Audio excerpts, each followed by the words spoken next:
We've got an easy one here today. Python coding challenge. This is a simple string shuffler. In this case, they called it name shuffler. Let's get started.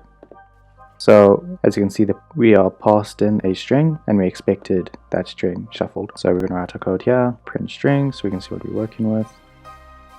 So this is what's passed in. Now, first thing we want to do is split by spaces. So take string and run split and say words. This will be a list of words. We can print it out, see what we're working with. Yep, now we've got a list of 30 words. Now Python has the random library, and the random library has a very nice shuffler. Random.shuffle, pass it our list words, print that out, see what we're working with.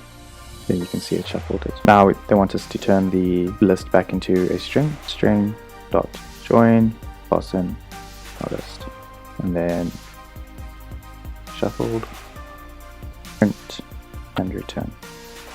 We're going to add space between. In order to do that, we're just going to add a space here, and it will add a space between each index.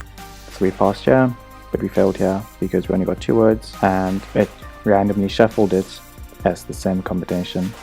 So we need to add some kind of check to make sure that it is not the same as the original string. Okay, so we're going to change up the code quite a bit. I'm going to delete these print statements so it's a bit more clear what we're doing.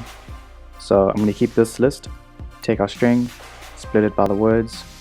Here's our list of words, and I'm going to have a shuffled names equals same as string. Now I'm going to have a while loop, and we're going to compare our shuffled names is exactly equal to string. Remember, we want this to be false. We don't want our shuffled names to be same as our input names or name. So then we can just say this line, reshuffle our list, join it again, and so long as this is true, it will keep shuffling and return our shuffled names. And there we go.